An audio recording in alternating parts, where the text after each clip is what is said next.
brightly lit audition room, empty except for a casting director, a board assistant, and a camera operator who's seen too many broken dreams in this room.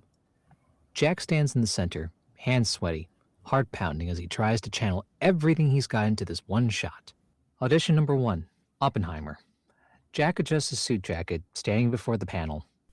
Go ahead whenever you're ready. Jack inhales deeply, channeling every ounce of seriousness into his performance. Now I am become Death, the destroyer of worlds. A long silence follows. The casting team exchanges looks. That was... something.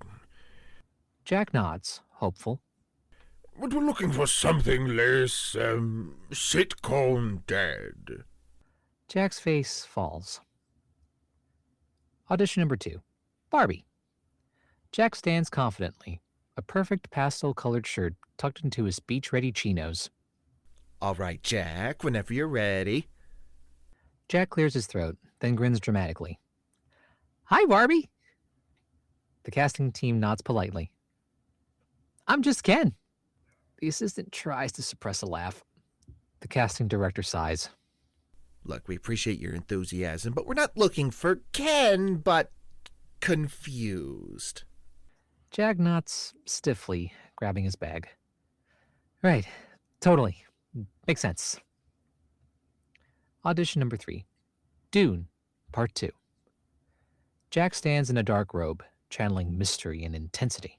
All right, this is a big scene. We need commanding presence. The fate of Arrakis is at stake. Jack nods, deep breath, then dramatically steps forward. Fear is the mind killer. His voice cracks. A cough echoes from the back of the room. Jack clears his throat, trying again. Fear is the... A horrifying pause follows after that sneeze. Bless you. Also, thank you for coming in. Audition number 4, Mission Impossible, Dead Reckoning. Jack stands at the edge of a fake rooftop, arms spread dramatically. All right, this scene is all about urgency and confidence. Go for it. Jack sprints forward, pretending to jump. He slips on his own shoe, flailing midair, and face plants directly onto the mat. An awkward silence follows, and the assistant muffles a laugh, while Jack groans into the floor. All right, I think we have what we need. Audition number 5, The Last of Us. Jack stands opposite a very serious reader, playing a hardened survivor. This is an emotional scene. You've just lost the only person you've ever trusted. Bring it home. Jack inhales, then exhales shakily, eyes watering. You have no idea what loss is. A long pause follows. The casting director leans forward. There's a flicker of hope in Jack's eyes. Then... That was... interesting. Jack tenses. But we're looking for something less soap opera. More world-weary devastation. Jack nods, forcing a smile, even as his soul quietly dies inside. Got it. Totally. Yeah.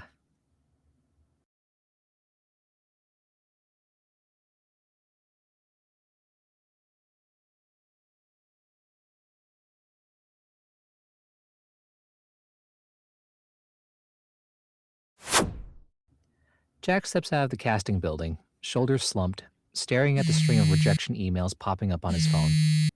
A long sigh escapes him. His dream is slipping through his fingers, and no one even knows he's been chasing it. Then, his phone buzzes. A message from Diane. Reading, Jack, we need to talk. I know what you've been doing. Jack freezes, and his stomach drops.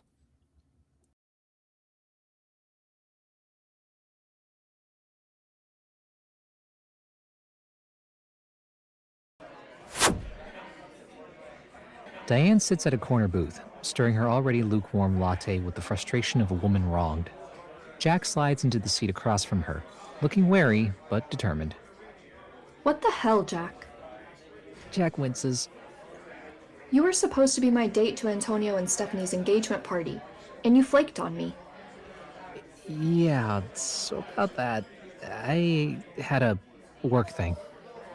Diane stares at him, unimpressed. This is the part where you explain what the work thing was, considering I pay you a wage to be my fake fiancé, and you've never mentioned having a real job before. Just, the work thing. Diane leans in, eyes narrowing. Are you dating someone?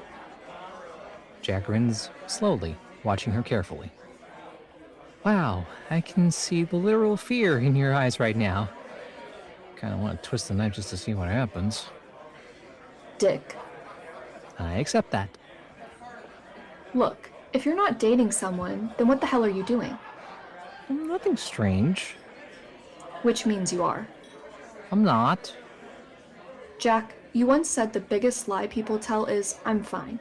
You're giving me, I'm fine energy right now, and I don't buy it. Jack glances towards the door, planning his escape. Well, since you refuse to be honest with me, Stephanie wants an explanation as to why you dodged her engagement party. Jack groans, rubbing his face. I told her we'd meet in 10 minutes. Can't. And why not? I have a meeting with a client. Diane throws her hands up. That's weird, because we've already established you don't work. Look, I just can't, okay? Jack's phone buzzes. He glances at the screen, his face lights up like Christmas morning.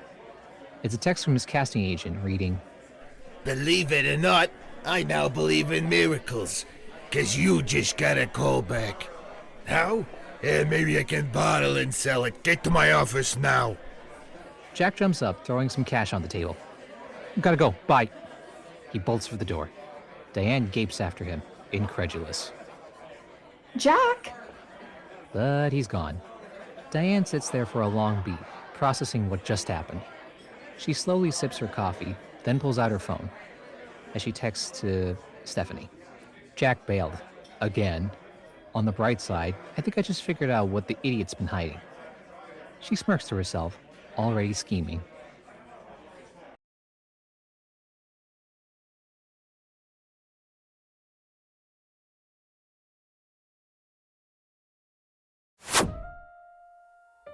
Stephanie descends the stairs, balancing a box full of moving stuff in her arms. Antonio follows behind, effortlessly grabbing the box from her before she can protest. I got it. Stephanie huffs but lets him take it, watching as he carries it towards the front door. Diane steps inside just in time, eyebrows raised. Wow, so it's actually happening. You and Antonio moving in together. Stephanie grins, proud of herself. It's been a long time coming, huh? Diane tilts her head, unimpressed. No, I meant why would Antonio willingly sleep in the same house as you when he knows you wear a full-on horror movie mask to bed? Stephanie gasps dramatically, clutching her heart. Excuse you, that mask is good for my skin. It's bad for Antonio's heart. Antonio pokes his head in from outside, grinning. I've made peace with it.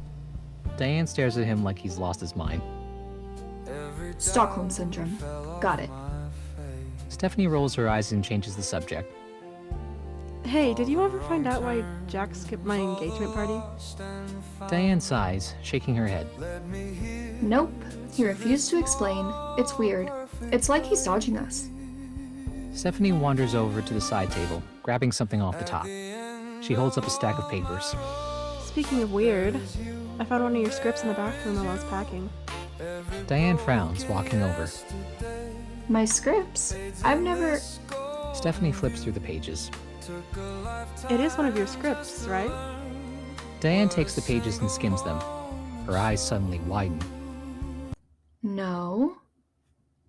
She glances at the title page, her expression shifting into something far more intrigued. But I'm even more determined to find out what your brother is up to. Stephanie leans in, excited. Ooh, do we get to snoop? Because I'm always down for chaos. Diane pulls out her phone, dialing quickly. Chris?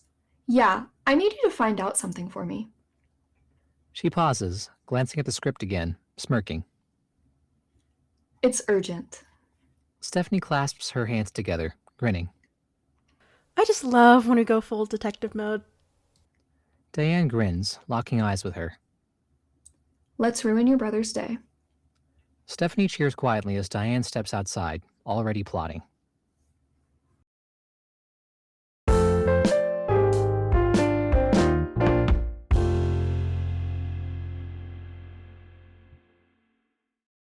We hope you're loving this episode of Stolen Kiss.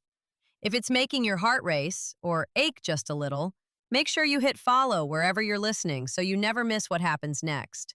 And while you're here, dive into more from That Love podcast. Check out Posh and Ginger, our 6-part buddy rom-com packed with sharp banter, chaos, and the kind of chemistry that refuses to behave. If you love fast dialogue and slow burn tension, this one's for you. Then don't miss The Love Doctor, starring the endlessly charming Emerson Peary, a darkly funny, emotionally messy ride through love, lies, and second chances. More drama, more romance, more reasons to press play.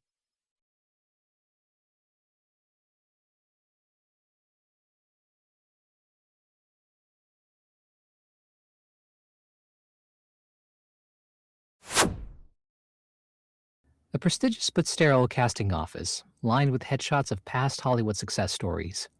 The casting director, a suave middle-aged man in an expensive blazer, sits at a long table with his team of assistants, producers, and executives.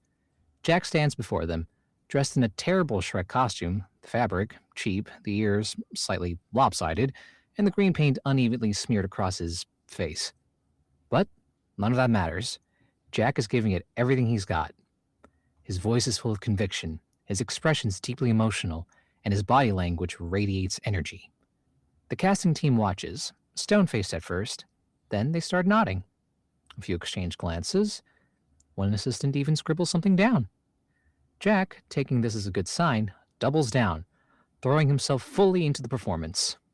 Somebody once told me, the world is gonna roll me. The casting director leans forward, intrigued. Jack takes a bold step forward, his voice deepening, emotions rising. But ogres are like onions. They have layers. You get it? Layers! Then slowly, applause begins. First the casting director, then the assistants, then the producers. Everyone claps, nodding enthusiastically. Jack beams, chest swelling with pride. The casting director stands up, shaking his hand in apparent admiration. Jack, that was phenomenal. Jack grins like an idiot, his heart pounding in excitement. Really? The casting director steps forward, clapping Jack on the shoulder. The role is yours. Jack exhales, overwhelmed with joy. Oh my God, I don't even know what to say. Then don't say anything. Just go celebrate. You've earned this. Jack nods rapidly, shaking everyone's hands, trying to keep his composure, but his hands are shaking with excitement. He grabs his bag, throws one last grateful look to the room, and exits with a massive smile. And the door shuts behind him. A long silence follows, but then the entire room erupts into laughter. Oh my God. That was the worst audition I have ever seen. The casting director wipes a tear from his eye, still laughing. Did you see him? He actually thought we were serious.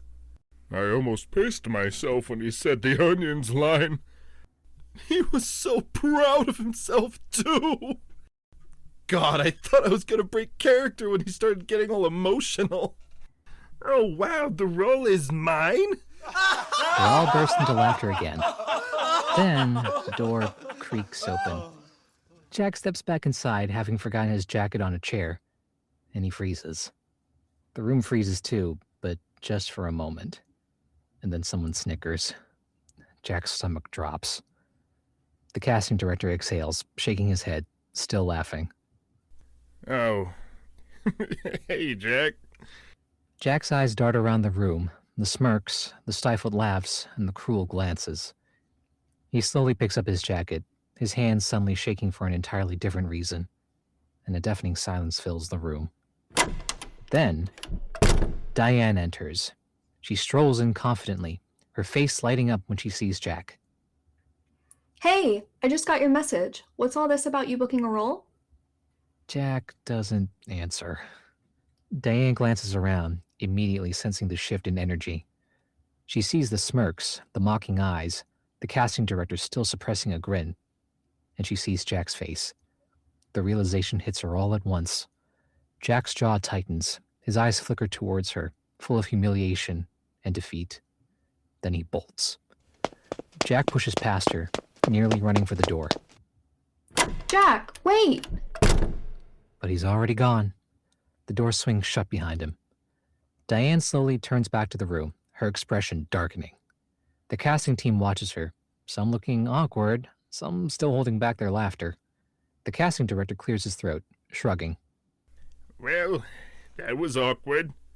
Diane steps forward, her voice low and sharp. You humiliated him. Oh, relax. He'll get over it. Diane tilts her head, sizing them up. Yeah? You know what I think? She grabs Jack's abandoned audition script off the table. I think in about 20 minutes, half of Hollywood's gonna hear about how this casting team lured a guy in, gave him false hope, then mocked him behind his back. The room goes silent. Diane leans in, voice cold as ice. And trust me, I know how to spin a story. The casting director's smirk fades. Diane drops the script on the table with a sharp slap, then storms out after Jack.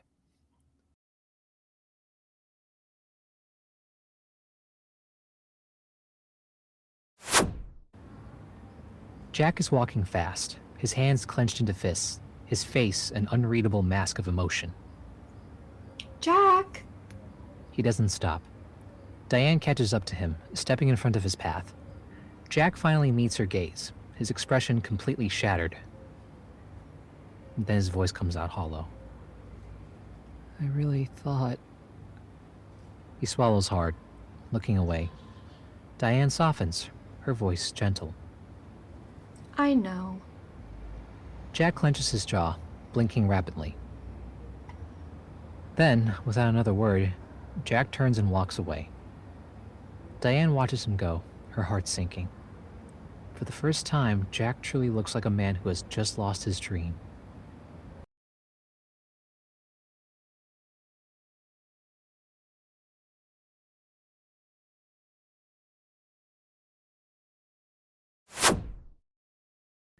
Diane sits behind the wheel, Jack slumped beside her, looking like a man who just got chewed up and spat out by his own dream.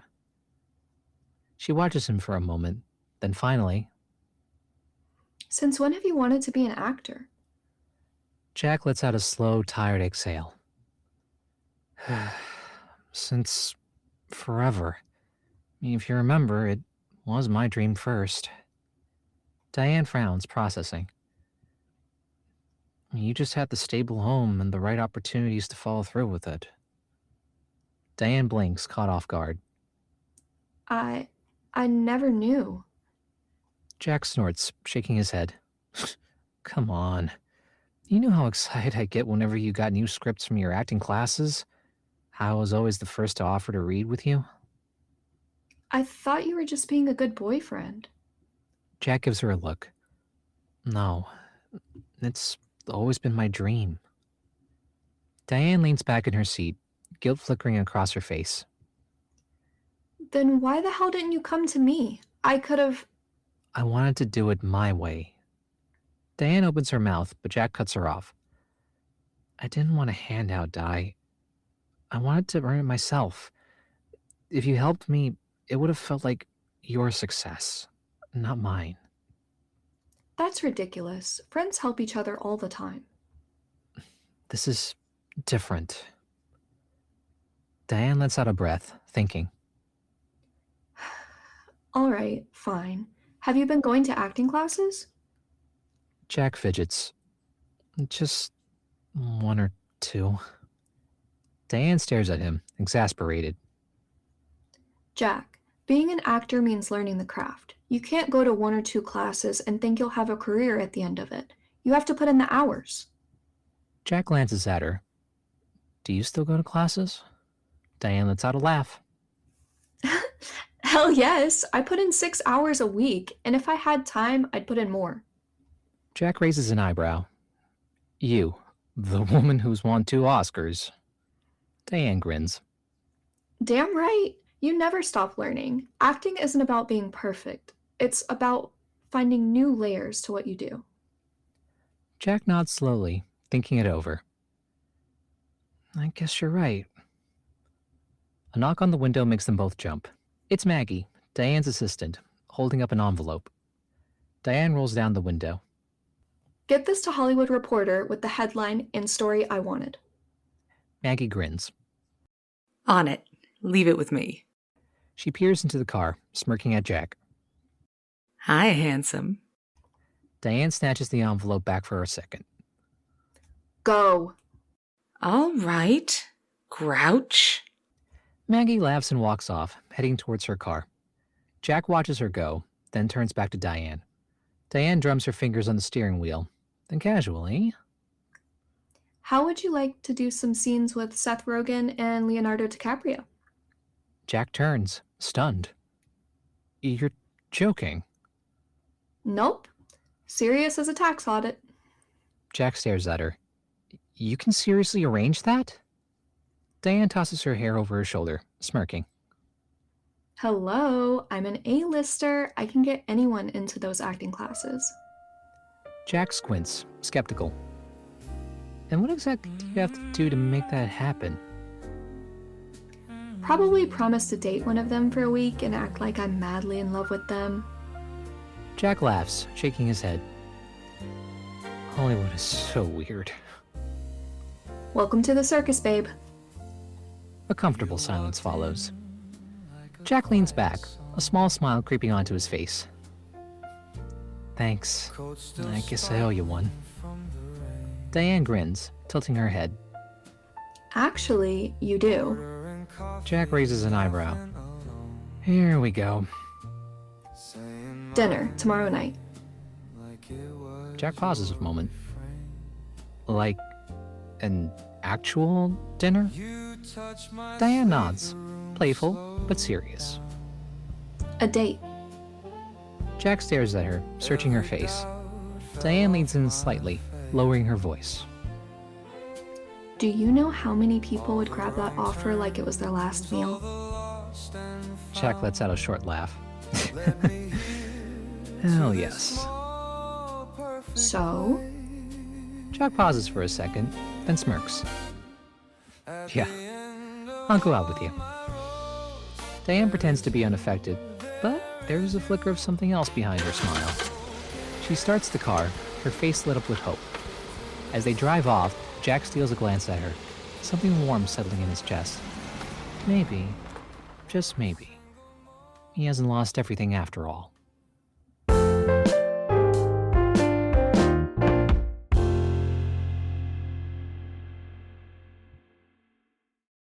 And that's a wrap on this episode of Stolen Kiss. We hope you loved every second. If you did, be sure to follow That Love podcast wherever you listen, so you never miss a moment. This episode featured the voices of Chakri Matayanant, Sierra Haas, Emerson Peary, and Burr Kell. Written, produced, and directed by Joao and Sita. If today's romantic train wreck made you smile, swoon, or gasp, do us a favor and leave a 5-star review. It helps more love-struck listeners discover the show and keeps this story alive and thriving. Until next time, stay kind, stay beautiful, and never forget that you are deeply loved.